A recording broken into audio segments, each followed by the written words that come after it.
Welcome to the Monopoly Mindset, the podcast where we uncover the strategies to build your real estate portfolio one property at a time. We're your hosts, Tyler and Tommy, here to share our story of playing real-life Monopoly. Whether you're just starting out or a seasoned investor, this is your go-to resource for mastering the real estate game. So grab your board, roll the dice, and let's buy Boardwalk together.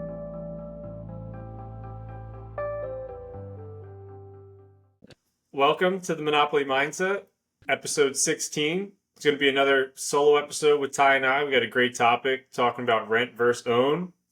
We're looking forward to having some guest episodes drop here soon, and we have a couple more guest episodes lined up, so stay tuned for future guests. But we're excited to tackle rent versus own today. Yeah, so having guests was a blast, but we definitely want to interleave more like teaching episodes on specific topics. So we obviously started out talking about like all of our investments that we've purchased to this point, and then the guests are going to be a lot more focused on their story, and so now we kind of want to get into like very specific topics. So like today will be rent versus own. Another example is like different types of financing, how to analyze a deal. So things like that, that'll really like lay out the steps that you can take to, get into real estate. Yeah, I'm with you. I'm excited to just talk more about simple topics to really try and help educate anybody that's confused or has heard something. And like, I know we kind of harp on everything that's online today, but it feels like everything's online is always fake or it's clickbait, and just trying to spread real knowledge and truth versus what's out there today. Like you just sent over an Instagram reel or post, and this is from like 11 months ago, and it's been eating you up ever since because of like how fake everything was in there. But it's something that probably got like a million views, and people are like, oh wow, like I saw this post and that's why I would never own a house. And it's like, you just made this clickbait thing and convinced millions of people to not buy a house. Like what's the purpose of that? Yeah. But before we get into rent versus own, let's do our segment of pass and go and talk about what we did in real estate this past week. All right, I'll get started. Felt like a slow week, which is those are usually the best weeks in real estate, right? Like when it becomes semi-passive and you don't have as much going on. We confirmed that we're going to rent the downstairs of one of TDJ's properties to some GAs, and we're not going to charge the highest amount of rent, just trying to build a relationship back up with them. And so we're going to include some utilities, and like I said, we're not charging a ton of rent, but the house was vacant for next year. We got it rented at least for next year. So we're still making like $600 over what our mortgage payment is, and including we got upstairs rented. So we're just happy to get the house filled, and then we can try to tackle it better next year. That's kind of our plan. So it was nice to get that at least commits done. We got upstairs signed and everything's good to go there. Downstairs we have the commits, and so I don't anticipate anything changing there. We'll probably get a lease signed relatively soon. Woodlawn has And been part purchased. of the deal of the coaches moving in is that they're gonna like not be like a full on property manager, but they're gonna be somebody that lives there, that's boots on the ground, that's gonna help So manage that was properties. supposed to be part of the plan, and like it's still maybe up for discussion, but I don't think we've 100% came up with a plan. I mean, that was like originally what we wanted to do, but unfortunately, the there's another gentleman up there that had a house with similar like structure and what they were going to charge, and so we decided to like take that out of our situation. I think there's the opportunity to tell them like, hey, would you be interested for like 25 bucks an hour to do some boots on the ground type stuff? We just haven't really had those conversations with them. But it's a goal of mine is to maybe have those conversations or get somebody more boots on the ground that can go up there. I mean, obviously you and we're self-managing our property. I've debated, going back to self-managing my properties. And so if I were to do that, it would help to have somebody boots on the ground that could just double check an issue or, give me an extra set of eyes and, And that's like the hardest part about investing across states is like not having that Yeah. person that can go check everything out, or like you can't just drive there and check something out, so you have to rely on other people. So that's kind of what Ty's referring to, is that if I were to self-manage again, trying to get them to be more boots on the ground or find a boots on the ground contact. Yeah. Awesome. So, yeah, how's Woodlawn going? Woodlawn's good. We got it listed. We listed it for $2,500, which I think's a little high, but we just figured we'd put it on there. I can't rent it for another month because the previous owners are still living there. So we said, why not? It's a 5 bedroom. Put it on for 2,500 bucks, see what happens. And that was kind of our plan. We haven't gotten any bites just yet. Plan on dropping it to I think 2,250 in like after 2 weeks at 2,500, and then 2 weeks from there maybe 2,100 or something. I think it'll get rented around that price point. Like it's a pretty good house, and there's a lot of families looking for rentals in that area. We had somebody reach out about the bottom of Mill, and they wanted to pay like the $1,500 that we had that rented for or listed for. They said they could go up to 1,800. I said maybe 2,000. They could at least look at the other property, but there's people looking up there. There's a lot of rentals or people looking to rent, which is good for me owning some houses there. So I don't think we'll have any issues getting it filled. It's listed on the market now, and those are pretty much the two biggest things that I was working on this week. So I'm happy that they're up to date, and you'll be happy to hear that I'm supposed to get my final payment so that TDJ can officially sell their property. It's kind of been a staggered 3 payment program, but today we're supposed to get paid before, at least the payment's supposed to be dropped off before 4 o'clock today. So I'm hopeful that happens. And then if it does, I'm not sure how quickly we can get the money because they probably have to wire it over to us. So it'll probably be like next week. But yeah, There's only like what, $800 left out of like yeah, I think it's 25,000. $8.95. Well, good luck. This has been there's been a lot of supposed to get the payments on this date, and this guy's been frustrating to work with, I'll say. And I'm not even working with him, it's you. So, Yeah, it's unique. I mean, we have a really good personal relationship, and I trust the guy a lot. But there's definitely been a lot of delays, and that can become frustrating on my end, just having to deal with the delays. Especially, we planned on selling this property in January, so like 5 months ago, we had certain expenses, things coming up that we needed to pay for that we were anticipating using some of this money for, and now it's like we got to redo a kitchen at upstairs at Mill Street, and we kind of need this money to get some of those renovations completed, and we don't have the money yet. So yeah, it's added some extra stress to us, and like we got to hurry up and get stuff done, at a quicker rate than we were really anticipating. But like I said, we're hopeful for today. It's Friday the 16th, and hopefully everything happens and we can get some repairs started for the beginning of June. And speaking of that, Ty and I are going to add a 7th bedroom at the beginning of June to our property, which we're excited about. We got the kids in there that are going to be a group of 7, and so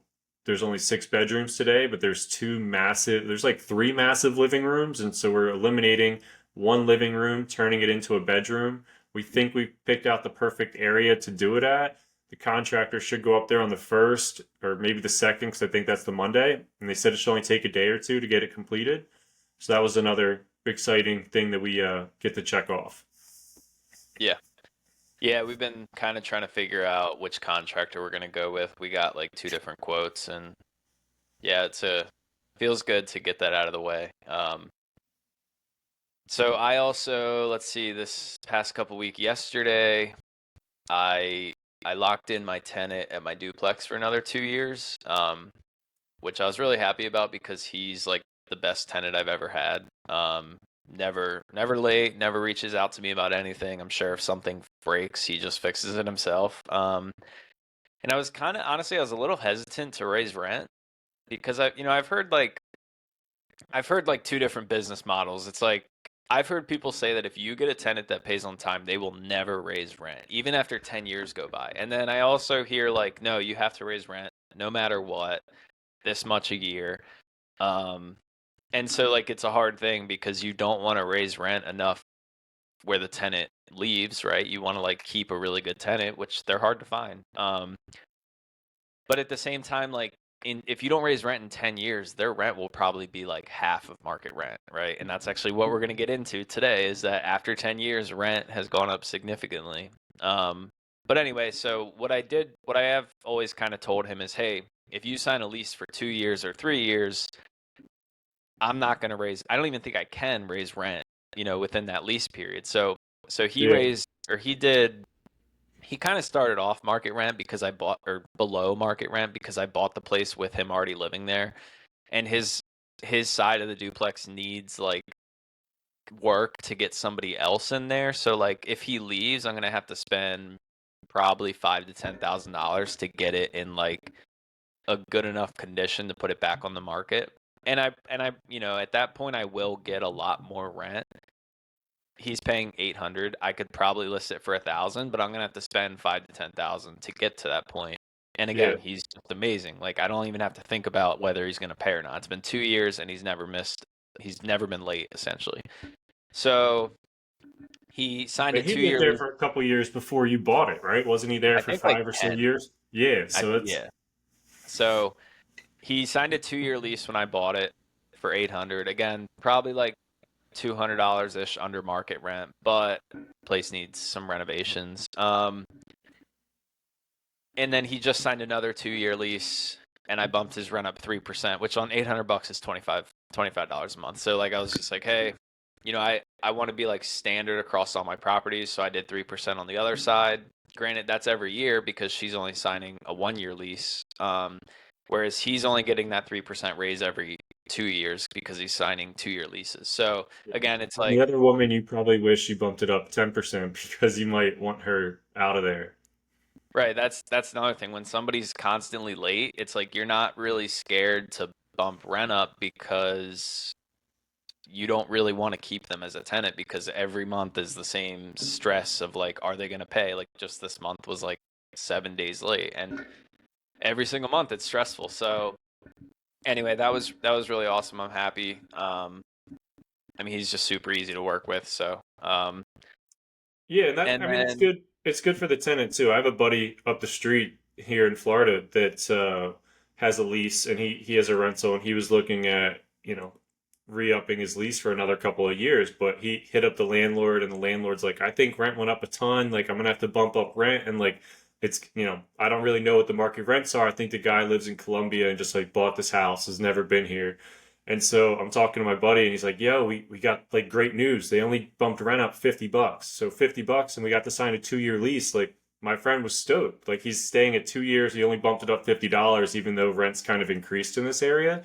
So that's like a win for him because they've been a good tenant, to your point. And then it's kind of a win for the landlord. They know they're going to get 2 years guaranteed rent, and they don't have to worry about going in, fixing things up, and worrying about getting a new tenant that might not pay on time and whatnot.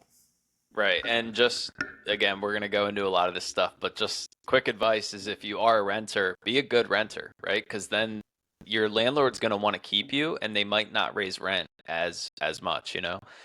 And another thing with that is like if you are under market rent, it's almost a tactic that some landlords use to make sure you stay there. Because let's say my guy's paying 800 and that's under market, and I know that if he leaves, he's going to go pay 11 or 1200 for another one bedroom place. Well, now I don't want to say he's stuck there, but like who wants to leave $800 when you are going to then go pay $1200? So I think it's kind of, it's just a win-win for everybody. Like his rent stays cheap because he's a good tenant. But yeah, so I was Yep. excited about that. And then I also spent like 3 days in my property in the Poconos this weekend. So that was really cool. That was like the first time that we like fully got to enjoy it. Now there's, you know, it's kind of this thing where when you buy like a vacation home, it's like every time you're there, you're just constantly thinking of stuff you can do to like make it better because you're not there very often. So you go up there and you're like, oh, I gotta you have a list of stuff you want to do, so it's kind of hard to like fully enjoy it. But Yeah. yeah, this was the first time that we went for a couple days with really not much to do. We did have some problems with the cleaners that we're trying to get resolved. Basically, there was like a huge stain on the carpet when we walked in, and it looked like it was bleached. And like, I mean, it's big, and I'm not very like detail oriented, but it was the first thing I noticed when I walked in. And the cleaners are supposed to, they're basically supposed to say like, hey, this is broken, so every time they go, so hey, it must have been the last guest, and they're supposed to let us know and just Yeah. kind of keep like updates. Well, they said they didn't see the stain, and they said they didn't see it at all, and it was wet. Like we felt it, it was wet, so like it was just cleaned or bleached or something, and it's like, okay, either it was the last tenant or it was the cleaners because it was wet. And it was the first thing I saw when I walked in, and they're saying they didn't notice it at all. So Yeah, it's I been saw the this kind photo of as back well, and and forth. it is the first thing that you see. And then I love the detective work that you did. Like, I think either you or Danielle sent the message, and it was like, Ty thinks we're missing a wine glass, and so he believes that the wine glass was dropped on the carpet in a specific spot. Glass shattered everywhere, wine got on carpet, and then they cleaned up the wine with bleach, and that left a stain. It felt like a real life game of Clue. Yeah, and then like, I mean, but these are just things that if you have a property far away, they're just things that are kind of out of your control, right? Like I live 3 hours away. I'm obviously not driving there after each tenant to make sure that they didn't break anything. So whatever. I mean, it's not the end of the world. We'll get it resolved. But anyway, it was a good time. So again, another tip: if you want a vacation somewhere, just buy an Airbnb. And me and you both listen to that podcast with Anthony, and his goal is to have 14 Airbnbs up and down the East Coast of places that he wants to visit. And I think that's just like such a cool goal because like here's 14 vacation spots, let's say by the time you're 40 or 50 that you can just go to whenever you want, but they're all generating you money on a monthly basis. Yeah, that episode was phenomenal. Everything Anthony said, and especially like, trying to have such a visionary goal of like, I mean, for him, it was, hey, we're going to be sitting at the lake house, right? And I'm going to Yeah. be, giving my wife a kiss and saying, like, this is it. Like, we made it. Like, everything we've worked for was kind of for this moment, this view. And he feels that moment so, like, so much. And to picture that, and then like even they have a property that could possibly qualify for that. And his wife's like, "Is this the moment?" He's like, "No, no, no. Yeah. This isn't the moment. It's going to be way better." No, that So was it's literally my cool. favorite. That was my favorite part of the podcast. Like it was just, because like I can picture, you know, myself having that moment. But Yeah, yeah, I'm with you. Anthony's great. I'd love to get him on the podcast. Obviously, going on the Wealth Juice podcast might make him out of our league, but hopefully we can get him on here one day because his story needs to get shared more and more. And just like again, he's kind of like got that David Green vibe to him, where he's just got a crazy work ethic, and then he became a realtor, and he's working crazy at doing that, and he's still investing on his own. He's got his short term rentals, and yeah, he's very, very interesting and smart guy. So I'd love to pick his brain a little bit more. yeah, um, yeah. So then in terms of like acquisition in real estate, there's my What's up, my Charlie? How my we doing, parents' buddy? dog. That's not your dog. So Danielle and I are still looking to move. So we've been looking for a new primary, which has just been, I mean, everybody's in this situation, but you see like 1,000 square foot house and you're like, they want 500,000 for this thing. Like, what the heck is wrong with the market? But again, everybody's in that situation, and it's not really scaring me away because again, we preach. I mean, it's like Brandon Turner says it all the time. Like now is the best time to buy. Now is always the best time to buy because in 10 years, that 500,000 house that you think is overpriced is going to be 800,000. So And we're somebody else is going to be thinking this is very overpriced. But we yeah, keep like between the population in America, between the growth of like people organically trying to get to America, like I just think that like we're gonna keep having so many people. Like I know that they're saying that we're not making enough people or whatever, but we're so far behind, right? In like how much housing is needed for supply. Yeah. people. Yeah. So that's why we see all these apartment complexes being built just to house people, but it's not really going to change the people still needing homes and whatnot. So yeah, Yeah, so we're going to see two places today, and maybe a third. One of them has an in-law suite, which I'm, super stoked about because again, we talk about house hacking. So I would, put an offer in on that for sure, assuming everything checks out, since we can, supplement some of the mortgage with that in-law suite rent. just move into that triplex. Yeah, so I was gonna get into that next. So we talk a lot about off-market deals, and the deal that we bought together was seller financing, which allows us to put a lot less money down, and that's probably the best deal either of us have ever done. So I came across this listing uh, about 2 weeks ago on Zillow, but I didn't realize until yesterday that some Zillow listings are for sale by owner. Most of them have like a realtor, right? And so those are just normal listings, and the realtor's contact information is in there.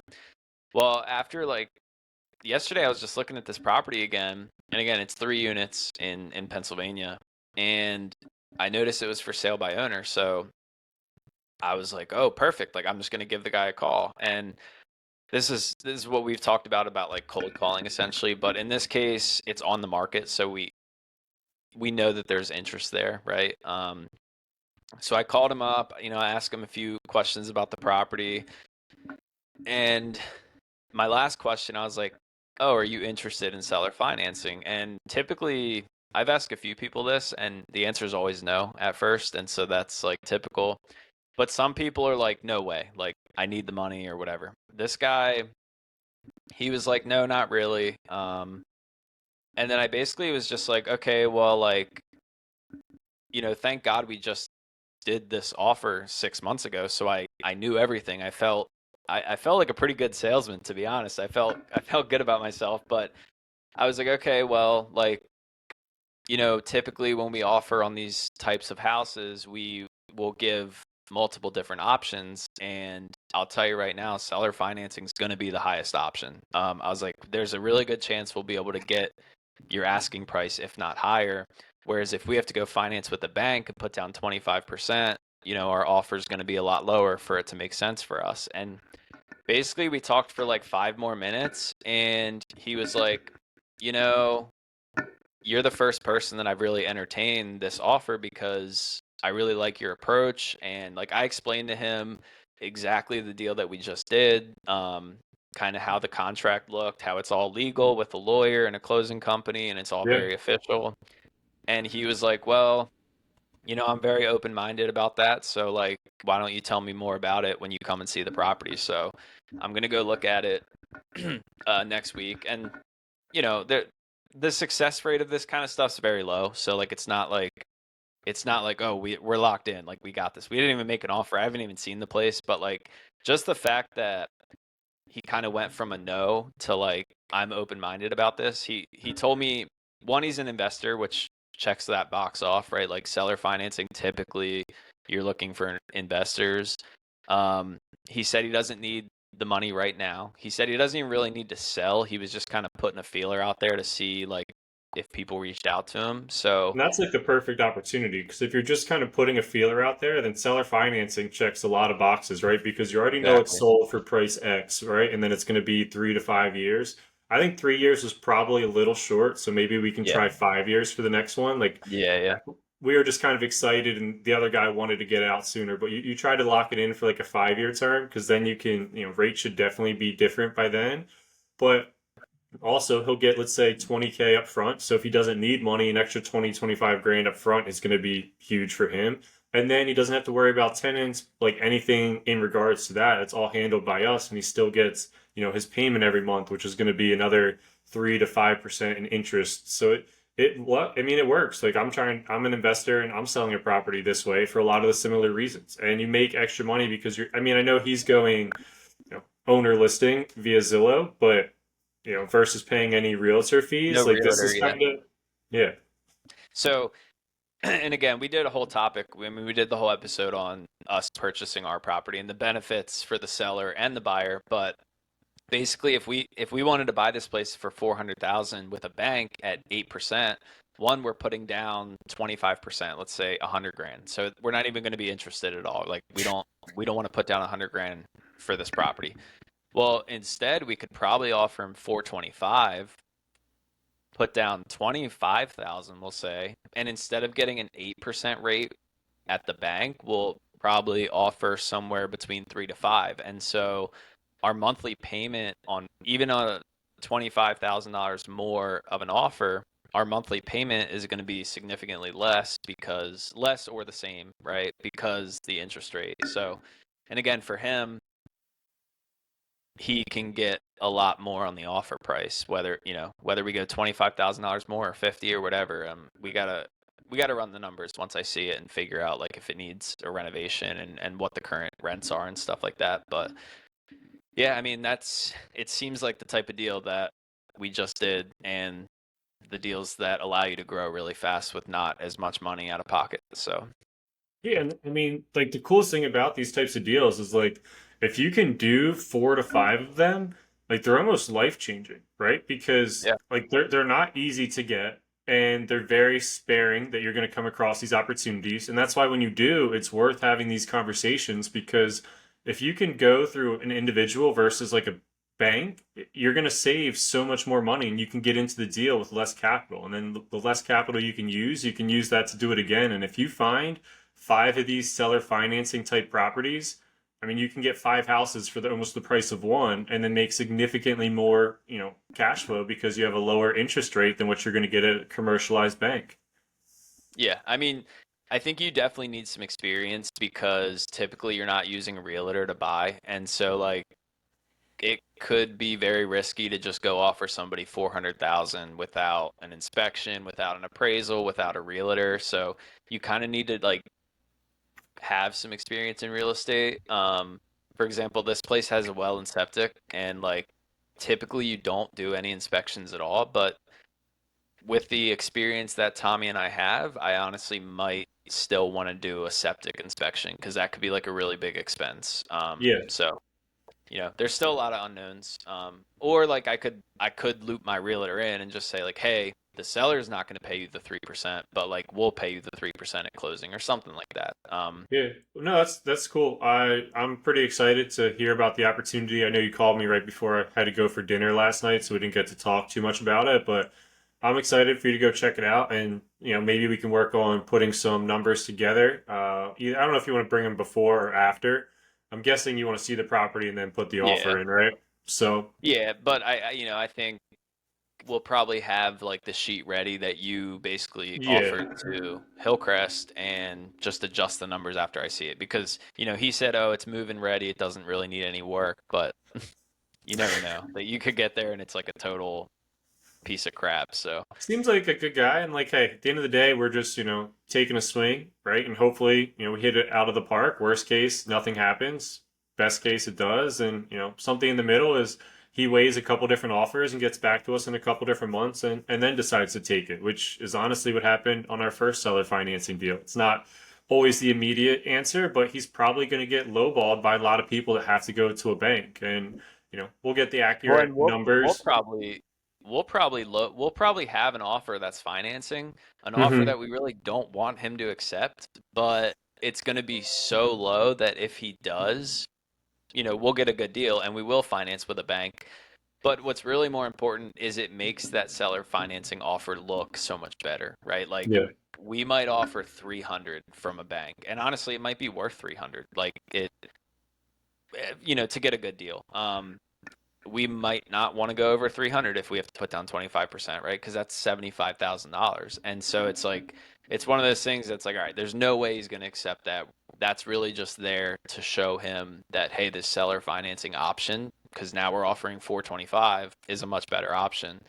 But again, if maybe he does accept the 300 and then we still get a great deal. So, yeah, that was our approach on the last one. So, And worked keep out me pretty well. updated on the mother-in-law suite houses. Like I know we've been looking at houses together and I can't find anything in your market. So sounds like you guys found a couple houses. Maybe you expanded your search a little bit to get these extra houses. So that's a positive. And I mean, a mother-in-law suite is huge if you can get a little bit of extra rental income and help take out your mortgage just a little bit. Yeah, I hope that one looks good to Danielle. Yeah. Yeah, like we said, they're just hard to find because like in-law suites don't typically, if you do like the multifamily search in Zillow or Realtor, an in-law suite doesn't show up. So it's like you have to sift through hundreds of single family homes and read the description or look for two kitchens. Like that's the first Yeah. thing I do, you know? But yeah. All right, let's get into the One, topic. two last points. A, it was Ty's birthday. I think that's why they went to the Airbnb this weekend. So everybody wish Ty a happy birthday.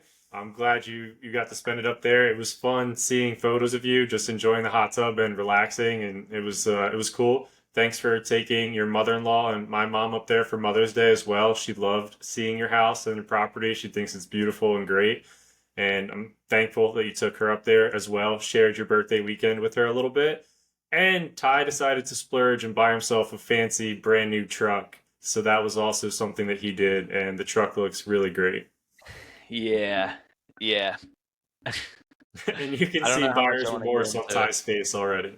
No, I mean it just like it kind of it goes against a lot of the things that we talk about with budgeting and you know, it was 3 years used, so I still don't go buy an $80,000 new truck. But I will say that at some point, if you do put in the work in real estate, maybe it's nice to what is I'm really bad at these sayings, but it's like enjoy the fruits of your labor or something like that. And like I did drive a 15-year-old truck since college and bought 4 properties before I even considered buying a new car. And then that car kind of just crapped out on me. It needs a good amount of work and it's not worth anything anymore. So I kind of got to a point where I was like, instead of putting in 2 to 3 thousand every year, let me just upgrade. So it was a little bit more than I wanted to spend, and I'm constantly like, I could put that money towards real estate instead. But I am trying to be a little bit. I know this sounds stupid on a real estate podcast, but like almost less frugal. I'm very frugal, and like you do want to enjoy, the work that you've put in at some point. I don't want to die at 100 and not have spent any of the money that I've made in real estate. So Yeah, yeah, I mean, I it's tough. obviously love it, You but we're only here, like a lot of people say, what, we're here for a short time, not a long time. And so you want to enjoy life, and like that's a struggle that you and I both have. It's like, all right, we're saving so much money, and like you feel like you can't spend money on anything, and then at the same time, you could, pass away at 50. Like you never necessarily know when it's your turn. So if you want a nice truck and you have done a lot of the hard work that you've done, then it can make sense to purchase that truck. Like it's funny. Like a lot of real estate influencers that I do know or follow, a lot of them had the same thing: paid off car, paid off truck, whatever, for 5, 10 years. But it's like after 10 years and it's paid off, and it's like now I'm having a family and I'm having a kid, and it's like I don't really want the kid in like this 15-year-old truck that's falling apart and the yeah, brakes are I mean gonna that was definitely a big part of it as well. It's so like, it's like I want to future proof, and it's like I also want this truck. I've wanted this truck for the last 10 years. I've put in all this work. I can get that truck. So as much as it goes against a lot of what we say, you've put yourself in the position to make that purchase. And so it's okay to enjoy life as well, but you have to, like, you did it the right way. A lot of people just go out and they buy that, truck as their first payment, first purchase, and that's all they can really afford is their truck and their rent payment, which we'll kind of get into here. It's like if you have a truck and a rent payment, you're probably not affording much else, and you're probably not saving much. And that's where it becomes more of an issue versus the way you went about it. well, yeah, and I've always kind of just had this mindset of like, if you want something, buy an asset first and let that asset pay it off. Like that's just like the biggest piece of advice you could possibly make. So if you want a truck, and you don't have to grow as fast in real estate, but like let's say you want a new car for $30,000. Take that 30 grand, buy a house that's going to cash flow the monthly payment of the car, so that the car essentially is Paid free, for in by a sense. asset. Yeah, rich dad, poor Right. And dad. then Robert and then in Kiyosaki. 7 years you have the paid off car and the asset has still appreciated. So Yeah, I mean, I did need a new car, but Yeah, and and I it's do just love the delayed trucking. gratification. You bought the rental properties first, and I'm sure all the cash flow you're making from your properties. And I know you're different. Like I don't believe you touch any of your cash flow from your rentals. It probably sits all in like one bank account. You keep trying to grow that account and paying for expenses, so you're not really touching it. But if you wanted to, you could theoretically say like, hey, my truck purchase is covered by my payments from, or my rent payments or whatever from my rentals. Yeah. Cool. All right. Yeah, so Yeah. let's So, let's get well, into it. Is it better to rent or own? It's not one size fits all, but you could probably guess where Ty and I fall on this line, and like it's unique. I mean, there's definitely answers for renting in certain scenarios, but I think we'll both end up leaning towards suggesting that purchasing a property is going to be better. And we kind of went through, I'm not sure if people like this or not, but I think it's pretty cool. So we're going to do it again. We have like four profiles of people that we'll talk about like over a 30-year time frame. A lifelong renter who doesn't invest and like what their net worth is. You can probably guess it. A renter who invests the difference, so say $500 a month and like what their net worth looks like in 30 years. A homeowner who buys a house and builds equity, but like doesn't necessarily have money left over to invest. And then a homeowner who invests and also bought a house. So that's the four scenarios, profiles that we'll get to later. But first, let's start with some of the pros and cons of renting. yeah. So this episode's gonna be not very investor heavy focused. It's more on just like if you rent now and you're thinking about buying a primary, again, there's very successful real estate investors that say buying a primary is not an investment. Like Grant Cardone is the one that comes to mind. He has like billions of dollars worth of real estate, and he's like, a primary is not an investment. You have to live somewhere. So like, don't look at it as investment. And I disagree with that. I mean, who am I to say I disagree with a billionaire in real estate? But yeah.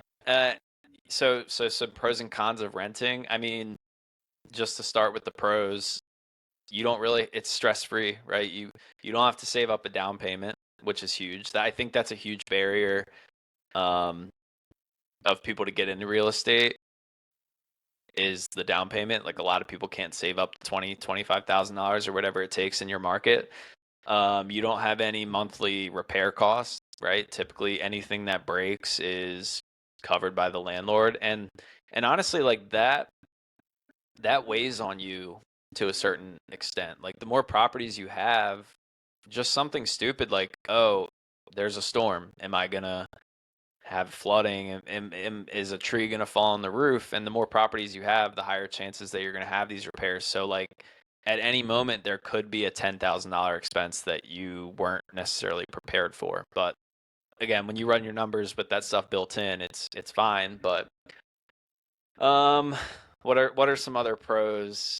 I mean, you're not tied to a property, so like if you constantly want to move locations, you just sign a year lease and you can move every single year. Yeah, you kind of have that flexibility, right? Like if you want to just travel a little bit, like say if you want to go to LA, I mean, well, that's probably extremely expensive, but if you want to go somewhere in California for a year, you can do that.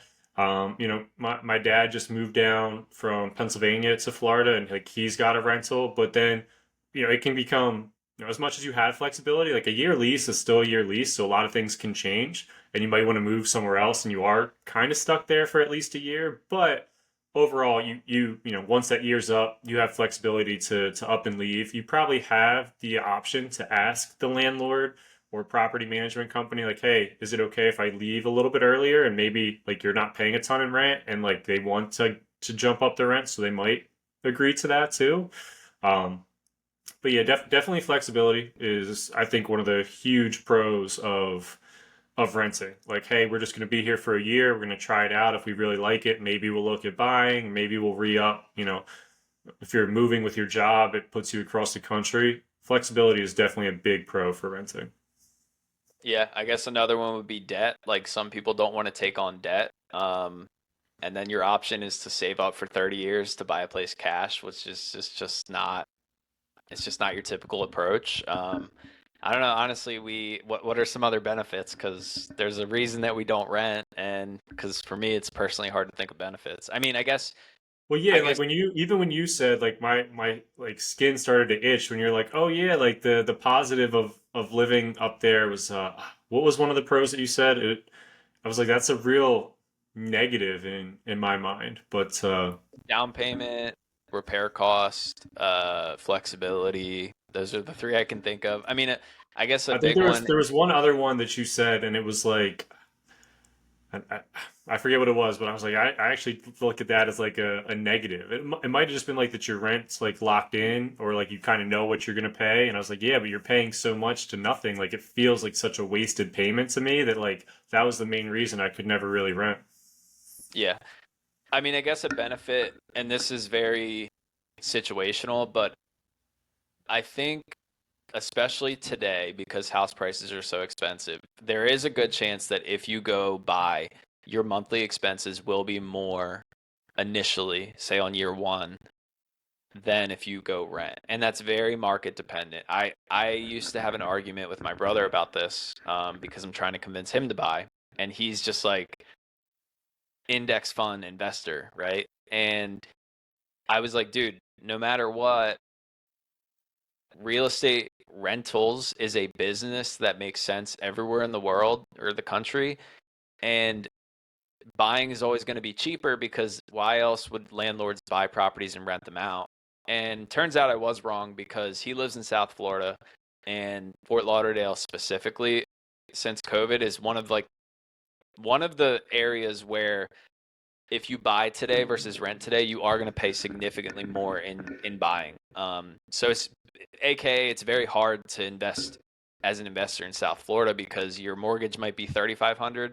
Well, mortgage and insurance is a huge one in Florida, right? Since Yeah. there's hurricanes, like insurance might be five, six, $700 a month, which is nuts. So in his actual example, today it might be cheaper to rent than buy. However, long term, I still think he should buy. But anyway, we'll get into the benefits of buying. But Yeah, there are certain areas to your point where it is cheaper to rent, which is fair, but then, you know, especially in some of those bigger cities, but it almost makes like to your point, like like our side of the argument is well, yeah, but if you look long term, it might have been cheaper, but you're spending, let's say, $2,000 a month times 3 years, which is what, $36,000 that essentially went to nothing. So even if you paid a couple extra dollars to have your own right, house, like that's $36,000. It's going towards something that you own, and like that's obviously the bigger difference. You might not be able to live in the same area of Fort Lauderdale or the bigger city or Philadelphia. You might have to go to like a suburb or like go, you know, across the bridge to Jersey or something. But there's still ways to live relatively close to where you're at and try to find something that's affordable, but it's not going to be the same lifestyle maybe that you're used to. yeah. Um, so to get into the cons, I'm kind of out of pros. Again, we don't see a ton of pros in renting, honestly, but I mean, lots of cons. And I think the biggest one that people don't necessarily talk about is that rent goes up every year.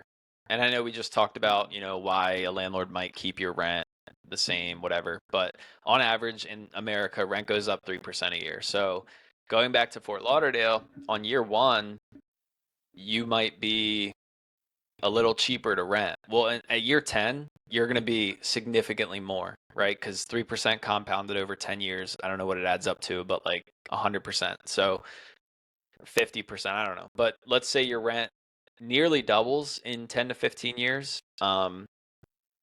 Your mortgage stays the Wouldn't same it just be forever. at least 30%, right? 3% times 10 No, years? No, because it's going to be more than that, it's is more your than that. point. It's It's more because compounded. it's, yeah, it's compounded. But I mean, even if you just looked at it at 30%, like over 10 years, your rent's going to increase by 30%. Like that's still an absurd number. But knowing that with compounding, it's going to go up even more. And it's all like compounding against you because you're paying even more in rent each, you know, year. Yeah, let me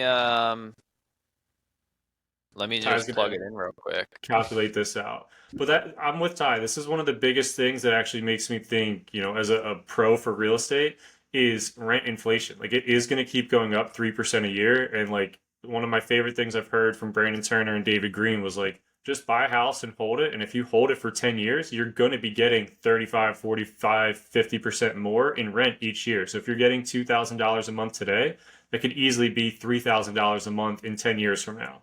And your mortgage, because they're usually locked in for 20 to 30 years, is going to be, $1,500 a month. So you might only made $500 at the beginning, but now you're making $1,500 a month 10 years down the road. You know, kind of putting in a pro to real estate, but it just speaks to how much rent inflation like is kind of not talked about. And like some landlords, like again, good things happen to good people, right? Ty's got a good tenant and he's only bumping up rent for 2 years for 25 bucks. It saves Ty a couple $1,000s on the back end, and it's good for everybody all in. But there's certain companies, and like we're smaller landlords, so we're not maybe bumping up rent as much and we're a little bit more flexible. But like for example, where my mom lives, she rents from a company and it's like every year, I think they bump it up like 5%. And they do that yearly. It doesn't matter. Like even during COVID, like every year there was always like a 5% increase. And my mom doesn't make a ton of money. And so those increases are a little bit more stressful for her. And there's certain times when you're renting from like a larger company that you're going to just have that rent inflation every year and they're not going to like care about your situation because they're a bigger company. And it's like, great, get out, we'll get somebody else and we'll probably bump up rent another couple $100 and then, keep increasing it from there. So rent inflation is huge. It's something that happens organically every year. It became very big during COVID. Like I think a lot of people saw how much it was to rent in certain areas and rent jumped up because it was so hard to buy. But not only has rent jumped up, now it's still people are trying to keep up with the inflation and still increase like rent payments. And it's like, wait, it just went from like 1,000 to like 1,500. Like it almost just jumped $500 Yeah. in every market. And now they're still trying to increase it each year. It's like, what the heck? Like, so rent inflation is definitely a huge con. You have no idea what they're going to try to bump you up, in rent Yeah. next year. So just some numbers. I did a quick calculator. So in 10 years, if your rent's $1,000, in 10 years at 3%, it'll be 1340, which is 34%. That's with a 3% rent increase. Now, if you bump that up to a 4% rent increase, which I think average is like 3 to 4%, you're at 1480. So that's a 48% increase. And it's just out of your control, right? And especially during COVID, rent increases in some areas were like 8 to 9%. So like you just never know what's going to happen. So your rent again, it's just out of your control. And that It was can on a go up $10,000 a year. $1,000 a year or Okay. a month. Sorry, $1,000 a Yeah, month. yeah, thousand, so 12,000 a year, which is Yeah, still, I mean, that's relatively cheap. I don't know anybody that's yeah. paying $1,000 a month. So, if But you it's double 30, that, then 34% is 3% a year for 10 years. And again, going back to your mortgage, at least your principal and interest, never change. If anything, they'll only go down if you refinance at a lower rate. Obviously, you could refinance at a higher rate if you like need the money and you need to do a cash out, but typically I don't think people are doing that. So with a mortgage, payment theoretically could go down. Now, insurance and taxes do go up. I will say that. But it's very low. Like I know that your property gets assessed when you buy it, typically for like the purchase price, and then there's like an assessed value. And so taxes do go up, but like I think in the last 3 years in 4 years at my house, my payment has maybe gone up $50. yeah. So it's definitely not significant enough, but And yeah, trying to stick with the cons of renting, you have no equity growth, so you're just continuously paying that $2,500 or $2,000, and like you're getting nothing really out of it. You're just your rent payment's going to go up, but there's no equity growth. You're not making any additional money with that, at least off of your mortgage. If you're investing outside of your rent, like that's completely fine, and then you are getting some equity growth, but you're getting nothing on that $2,000 a month payment, which that is like the largest expense that you have. And so to get no money or no value out of making a $2,000 payment every month, like that's crazy.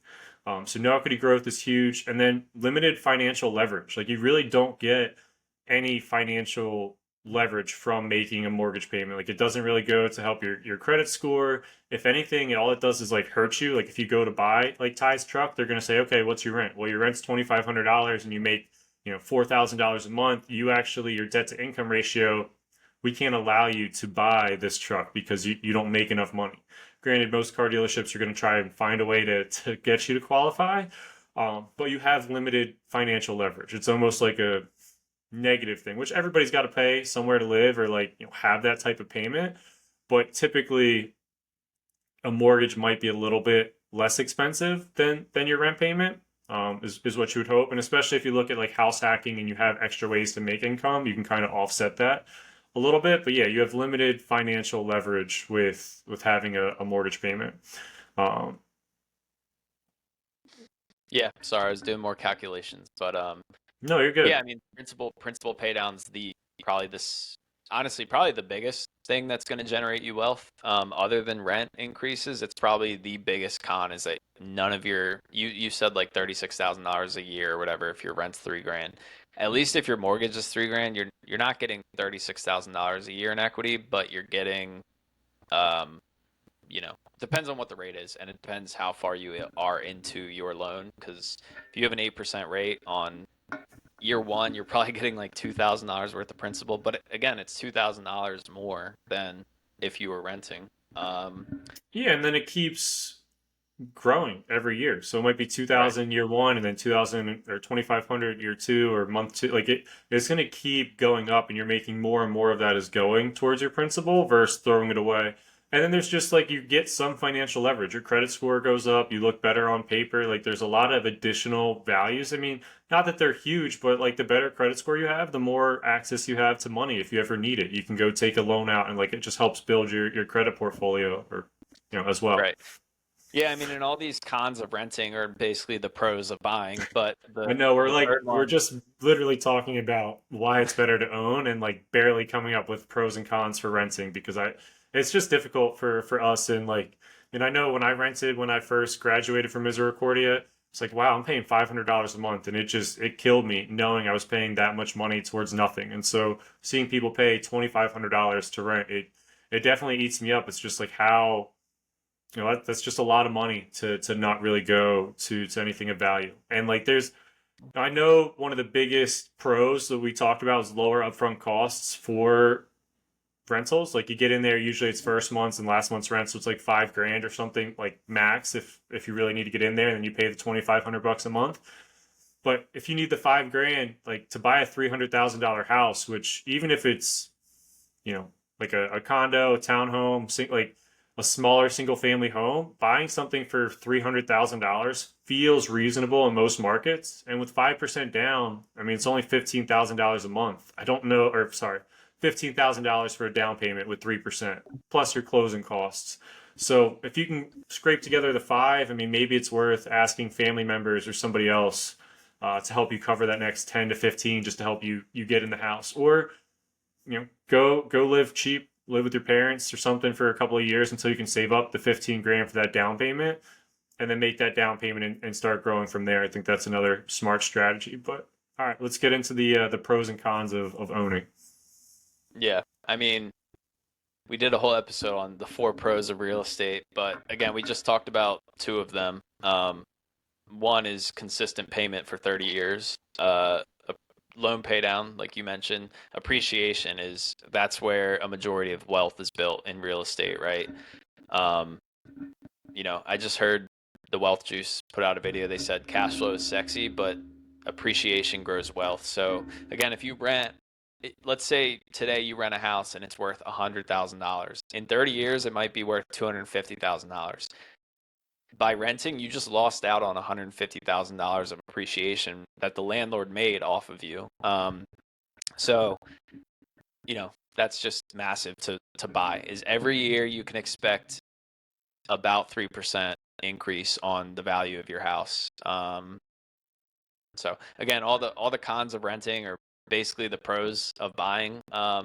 Another Yeah, thing just like is force savings as well, right? Like I know we kind of talked about it in previous episodes, but it's almost like an extra bank account. I mean, obviously it's the equity that's growing in your house from the loan pay down and everything else, but it's just like a forced savings account. So whether you want to look at it towards retirement or like towards your purchase of a future home, like you have almost like a forced savings account versus if you're renting, you're not going to ever have that extra money, that extra equity built up.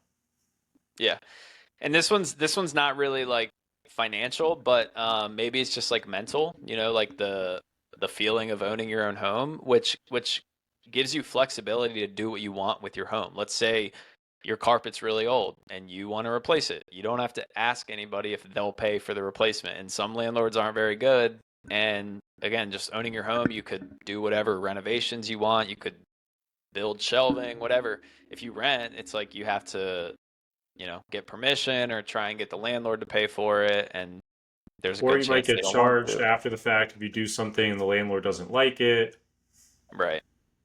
And like you also Um, have very crappy landlords too. So like I've heard a story of somebody that's living here in Florida that's got like cockroaches in their cabinets and like they're trying to get them out and like the landlord's like not really helping and has ignored them for 4 weeks and live somewhere else in the country or not really responding and they just have to deal with this issue until like he feels like tackling it and like I mean for you and I like we freak out and like we try to you know be good landlords, get something handled quickly, but not everybody's that way. So you're kind of at like, the leisure of a, slumlord at that point. It's like now you're living and dealing with these bugs in your house because he doesn't feel like addressing it and he's not dealing with it. So that's something else that's just not, either you pay for it out of pocket or you wait, for them to handle it.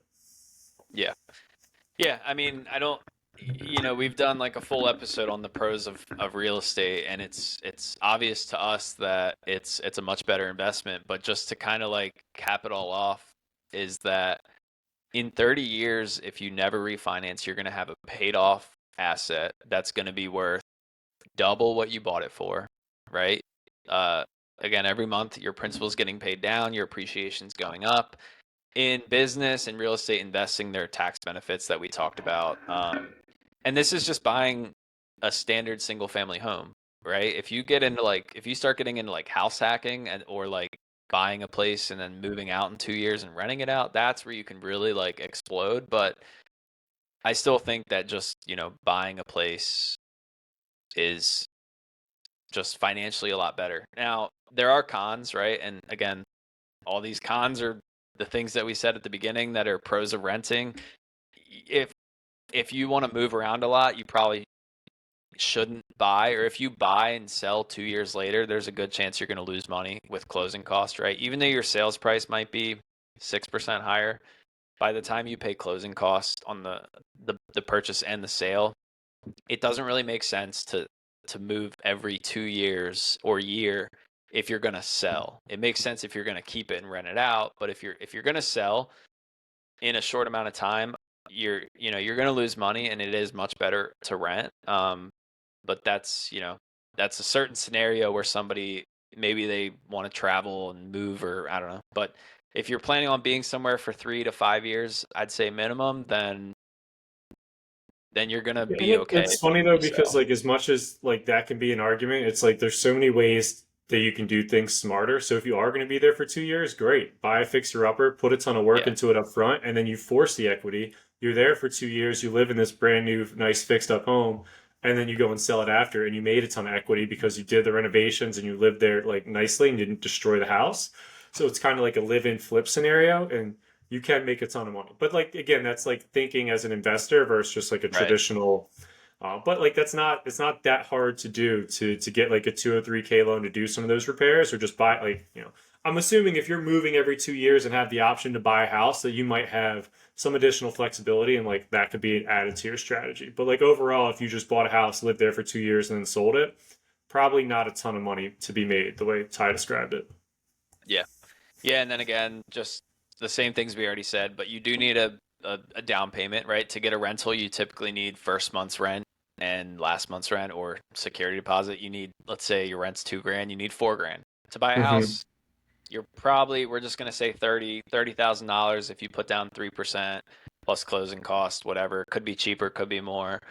And then you do have expenses that come up, and these could be a roof, it could be plumbing, anything that happens to your house, you're responsible for, obviously. So you also, on top of that 30,000, you should probably have like a savings of 10 to 20,000. If you're renting, you don't really need a savings, like you should obviously still have one, but like there's not a ton that can happen. You're not going to get hit with a $10,000 expense out of nowhere. So those are definitely things that you need to be prepared for. But yeah, why don't we go into some of these scenarios that you have? Yeah, this is just something I think is cool because you can, I mean, with everything in life, if you don't look at, again, the end goal and think it through like backwards, you don't necessarily know. If you're just like, hey, I'm gonna just rent and like I'll figure this out later. Well, if later never comes and now you're 20 years down the road, like this is the situation that you're in. So for me, I think it's better to look at it from the end and then like, see where you're at today. So the four scenarios that we created were based off of 30-year outcomes. And then these are the assumptions we came up with. Monthly housing budget was $2,500. We said investing in the S&P 500 with an average return of 8%, which probably closer to 10 to 12. So we're not as, Yeah, I think 10 is average, but yeah. yeah. So I mean, we're just trying to give generic numbers and like nothing super crazy, just a little calculator we put together. Mortgage we put as a $2,000 a month fixed rate for 30 years. Rent we put starts at $2,000 a month but increases 3% per year, which is the standard increase. And then the difference, $500, is the difference between rent and mortgage and invested if it wasn't used. So So what first, mortgage plus repairs and all that would be 2,500, we'll say. So in this scenario, you're starting out, it's $500 more to buy. In this scenario, again, it's all over the place depending on where you live in the country, but yeah. So if you paid rent for 30 years, rising annually, you would end with no property, and like you also didn't invest anything. You would have no property, no investment. Your total cost would have been $1.13 million in rent. Your net worth would be $0. I mean, it's pretty self-explanatory. If you've never saved or added any money to a savings, like that's where you're the going to be worst at. You're the not worst option by far. what? I said it's the worst option by far. I mean, yeah, and this is why Ty and I talk so much about like thinking that renting is not a great option, and like we'll get an option too, which is a renter but also invests, and that's a decent way to be. But you just paid $1.13 million over a 30-year lifetime, and you have nothing to show for that. That I mean, that really speaks to the value of purchasing a property. So then a renter that invests $500 a month. So they're paying the same $2,000 with the 3% increase, but they're renting $500 a month. So let's say this is from 30 to 60. So same rental path, $500 a month for 30 years at 8% is going to give you $680,000. So you still have no house. You still paid the same $1.13 million in rent. However, you have an investment account that's now worth $680,000. So you're set up for some sort of retirement. Yeah. Then you And have I a just want to go buyer. Go ahead. I want to go a little deeper into that scenario because I calculated it myself and came very close to that number. I probably did it a little different, but when I was talking about rent increase, this is assuming that you have $500 more because your rent is $500 less than if you were to buy. And so what I basically said was, okay, if you start out at $2,000 at 3% average rate change per year, in 8 years you're going to be at 2,500. So in 8 years you're going to match your mortgage. And then again, if your budget was only 2,500, starting on year 8, you no longer are investing. And so I did some math and I said, okay, you have an initial investment of $30,000 because you didn't buy a house, right? So let's take that $30,000 that you would have purchased a house and instead invest it in the S&P 500, and and then you add $500 a month for 8 years over an 8% rate. After those 8 years, you have $119,000. Then I took that 119 and I said, okay, you're no longer investing the difference because there is no difference. It matches your rent. And over 22 years, right? Because you're already at year 8, over 8%. Now you have $648,000. But that still doesn't really starting on year 8, your mortgage is actually going to be less than rent.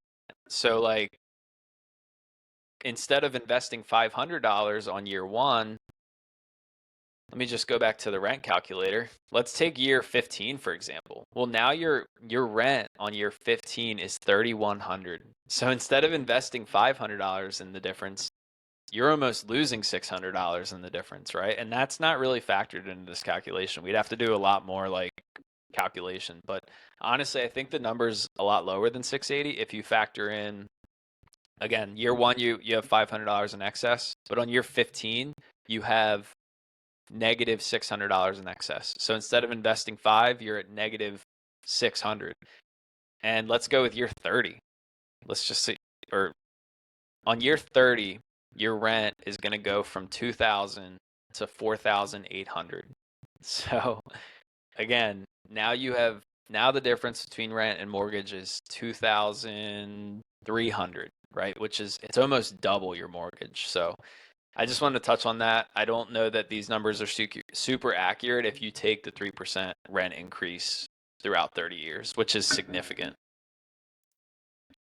So honestly, I I think it mean, would be it lower. says the calculator we use, it did say increases 3% per year. It might also be factoring in, like, if you're growing in your career in your company, you might be making a couple extra dollars. And like, obviously, we all know we get 3% raises or a couple percent raises typically, and it feels like nothing, but it's supposed to maybe go towards market inflation. And so I think for a lot of these examples, it just included, like, if you could spend 2,500, well, maybe it's 26 the following year, and so you still have that $500 to invest.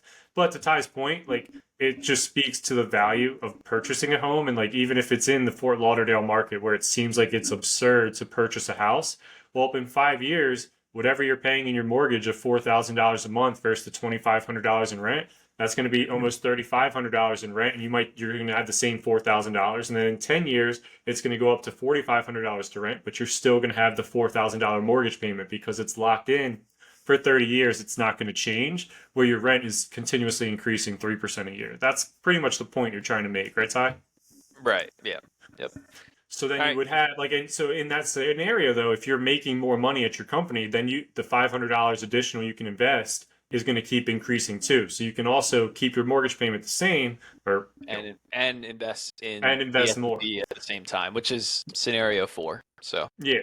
So scenario three is going to be a buyer that does no investing. All they did was buy a house. So they bought a house for $300,000. They saved up to get the $15,000 down payment, or whatever it was, to get their mortgage payment to be $2,000 a month for 30 years. So after 30 years, their home is paid off and worth $700,000. So that speaks to, over 30 years at 3% growth, that $300,000 house is now going to be worth $700,000. And that speaks to, additionally, the $1.13 million you'd be spending in rent. If you bought the house instead of renting and lived there for 30 years, now you have $700,000. So you might have still paid closer to like $1 million because of your rent, or not interest, your yeah. rent, interest. Thanks, but And you still have taxes and seven hundred insurance. I thousand mean, dollars. yeah, at the end of the day, your payment, it has 3 things, not including HOA. It has principal, interest, taxes, and insurance. And then, of course, if you're in a condo, there's HOA and a bunch of other stuff. But just out of those 4 things, only one of them you're getting your money back. 3 of them are just throwaway, same as rent. But the longer you have the loan, the more your principal goes up and your interest goes down. So when you're 30, out of those 4 things, 75-80% of your payment is principal, which is, again, huge because you're not just throwing that money away. Yeah, and so option three, this person is doing no investments outside of their property, but again, simply buying a home, their net worth is $700,000 in 30 years, which is substantial. I mean, that's better than the person at $500 a month that was renting. I mean, literally, just by buying a $300,000 house and waiting 30 years beats $500 a month investing at 8%. Granted, if it was 10%, they'd probably be a little bit higher. So, you do have that. But you also have the fact that if your income isn't doubling over the next couple of years, and your rent's going to keep increasing, and you might not be able to invest the $500. So the buyer and investor, option four, is going to be somebody who buys the house but also invests $500 a month. So they have the $500 a month for 30 years at 8%, with worth roughly $680,000. Plus they have their home equity, and that was the $700,000 from before. So their net worth is going to be $1.38 million over 30 years from just buying one house and then investing 500 bucks a month. Yeah. I mean, yeah, and we try and give these examples to like prove a point, but they're very hard to make realistic examples because every market's different, right? Every scenario is different. In some areas, I will say it might not make sense to buy a house. That's probably very few areas, but I think in 99% of the country, overall, financially, it's going to be a lot better off to purchase. Yeah, So yeah, it's those are always going to be short term versus long term. Whenever you look at something long term, buying a house is almost always going to win. If you're looking at something super short term, renting is most likely going to win. But the way to win at life is typically to look at the long term, and when you do that, it points towards buying. yeah. And one other kind of statistic I wanted to mention. At least today we hear a lot about like wealth gap in America and like the rich are getting richer and the poor are getting poorer. And unless you're getting into politics, I kind of just go at it like, well, there's nothing I can do to change the global economic or situation. So why don't I focus on becoming the rich that are getting richer? I mean, it sounds bad, but why would you not want to do that? So just some quick statistics about home ownership because wealth in America is directly tied to home ownership. And maybe the wealth is not generated from home ownership. Maybe somebody gets rich first and then buys a home, and so the statistic might be a little bit skewed. But just to your point, if you buy a home, you have a $700,000 savings account essentially in 30 years. But some stats that I found were that in 2022, the median wealth gap between homeowners and renters is $400,000. The average wealth gap was 1.4 million. Now, average you it could be definitely skewed because you have billionaires, right, that like completely skew that number, but median is like a better number. So the median wealth gap is $400,000. Let's see. Over the past 33 years, the median wealth gap between homeowners and renters has increased by 70%. So again, whether you like it or not, and you think that that should be a thing, that's the current state of the market that we're in. So not only is that average 400 grand right now, it's growing by 70% over 30 years. So, what's the wealth gap going to be in the next 30 years, right? I mean, I hate to say it, but like the trajectory shows that the rich are getting richer and the poor are getting poorer. And so set yourself up to be on the right side of that or, the better financial side of that. And And the then one last no, thing go is ahead. during this period of 33 years, homeowners' median and average wealth increased by almost 165,000 and well, let's just do median. Again, average could be. So, homeowners' median wealth increased by 165,000 and renters increased 6,000. Over 33 years, the median wealth. So, again, it's kind of just statistics that prove our point that typically wealth is associated with home ownership. And again, maybe the home ownership didn't produce the wealth, but there's definitely a correlation there. Yeah, and I mean, if you're scraping by to scrape by, I think that's really what it speaks to, right? You just gave an example of somebody over 33 years that was a renter that only increased their wealth by what, like $12,000 or something? Because Well, it's not that an individual increased their wealth. It was that the median wealth median wealth increased by $6,000 over 33 years. So let's so that say a speaks to like, renter a yeah. renter on average was worth $10,000 in 1980, 1990, which is 2025 already. In 2025, their average is now only going to be 16,000 instead of 10,000. So they're scraping by, and if you're scraping by today, there's a likely chance that you're going to be scraping by for the next 30 years, unless if you do something slightly different, and you might have to work a little bit harder. But working harder to just get that first home purchase can then put you into the different type of bracket.